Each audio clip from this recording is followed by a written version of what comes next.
Guys, matagal na hindi ako nilaga ng manok.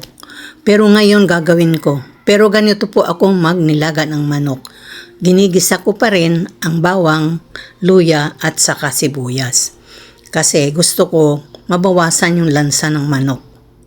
So ayan guys, nagisa na ako ng mga sibuyas, bawang at luya. At nilagay ko na yung manok. Yung manok guys, tinanggalan ko ng mga balat, yung iba. Yung kaya kong tanggalin. So ayan, lulutuin ko yung manok at saka naglagay ako ng tanglad and then naglagay ako ng patatas. At pagkatapos guys, lalagyan ko ito ng sabaw. Mainit na tubig yung inilagay ko para mabilis na. At naglagay ako ng chicken cube at nagdagdag ako ng asin. At pagkatapos, naglagay ako ng Baguio beans at nilagyan ko ito ng saging na saba.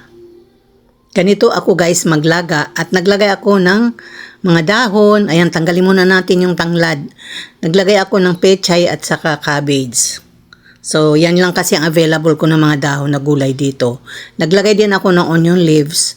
At ayan, pakukuluan ko at yan, ready na ang ating nilagang manok. Masarap pa rin guys humigop ng sabaw kahit sa tag-init. Thank you!